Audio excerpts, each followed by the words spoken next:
Red alert વચ્ચે અમરેલી કલેક્ટરે fire સ્ટેશનની મુલાકાત લઈ તૈયારીઓની સમીક્ષા કરી હતી। છેલ્લા 2 દિવસ દરમિયાન હાથ ધરાયેલી બચાવ કામગીરી અંગે ફાયર ટીમ સાથે બેઠક યોજાઈ હતી। આગામી 3 દિવસની ભારે વરસાદની આગાહીને ધ્યાનમાં રાખી જિલ્લા તંત્રને હાઈ એલર્ટ પર રાખવામાં આવ્યું છે। ધારી અને સાવરકુંડલામાં એનડીઆરએફની 2 ટીમોને સ્ટેન્ડ બાય રાખવામાં આવી છે। છેલ્લા 2 દિવસમાં ફાયર વિભાગે 100 થી વધુ લોકોનું રેસ્ક્યુ કરી સુરક્ષિત સ્થળે પહોંચાડ્યા હતા। અમરેલી જિલ્લામાં કોઈ પણ આપત્તિજનક સ્થિતિને પહોંચી વળવા ફાયર વિભાગની 3 ટીમો સ્ટેન્ડ બાય રાખવામાં કલેક્ટરે નાગરિકોને બિનજરૂરી અવરજવર ટાળવા અને તંત્ર દ્વારા આપવામાં આવતી સૂચનાઓનું પાલન કરવા અપીલ કરી હતી। ફાયર વિભાગે વહેતા પાણી, કોઝવે અને પુલ પરથી વાહનો પસાર કરવાનો પ્રયાસ ન કરવા તેમજ વરસાદી પરિસ્થિતિમાં સાવચેતી રાખવા નાગરિકોને અપીલ કરી છે। આજે ફાયર સ્ટેશનની મુલાકાતમાં અમે એની તૈયારીઓને જાયજા લીધા અને છેલ્લા 2 દિવસમાં એને દ્વારા જો પરિસ્થિતિનો સામનો કરવા પડ્યા અને એમાં શું મુશ્કેલી પડી એની ડીબ્રીફિંગ મીટિંગ પણ લીધી। સાથે સાથે આગામી દિવસોમાં અગર કોઈ સમસ્યા ઊભી થાય તો કેવી રીતે એના નિરાકરણ લાવી શકીએ એના માટે ફાયર ટીમ સાથે ચર્ચા કરી।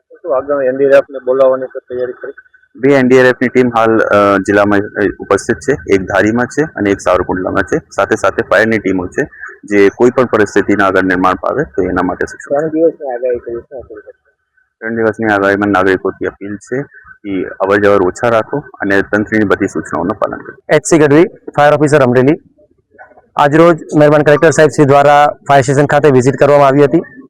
આ વિઝિટને અનુલક્ષીને પૂર્વે 2 દિવસથી અમરેલી સમગ્ર જિલ્લાની અંદર રેડ એલર્ટ આપવામાં આવ્યું હતું, જેની અંદર fire and emergency service Amreli દ્વારા 101 જેટલા માણસોનો બચાવ કાર્ય કરવામાં આવ્યું હતું।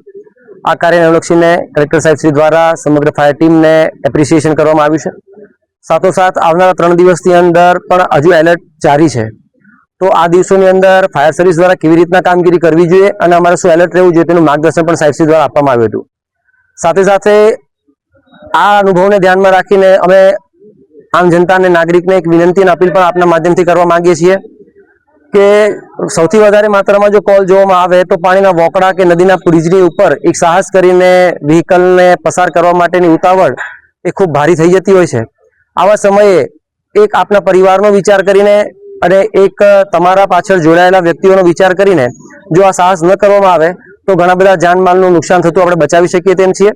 તો એક આપના સર્વેના માધ્યમથી હું સમસ્ત નાગરિકને વિનંતી કરું છું કે આપના 2 મિનિટના ડિસિઝનને વધુ પડતો આવેશમાં આવી અને પાણી જોઈને પસાર થવાનું બંધ કરીએ અને જ્યાં પાણી દેખાય છે ત્યાં આપણે અટકી જઈએ અને જો કોઈ અગત્યનું કામકાજ ન હોય તો આવા સમયે વરસાદી વાતાવરણની અંદર બહાર નીકળવાનું ટાળીએ। Thank you.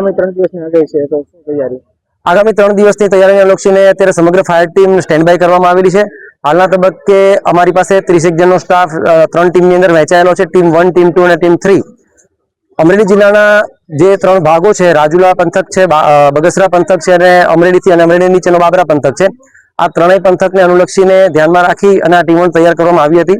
હાલમાં 2 એનડીઆરએફની ટીમનો પણ સપોર્ટ અમને મળી ગયો છે, જેથી કરી અને રાજુલા પંથકની અંદર એનડીઆરએફની ટીમ કામ કરી રહી છે અને નીચેના પંથકની અંદર અમરેલીની કોઈ પણ પરિસ્થિતિ આવશે તો ફાયર ટીમ આ તમામ પ્રકારની પરિસ્થિતિને પહોંચી વળવા માટે 3 ટીમો સાથે સજ્જ છે।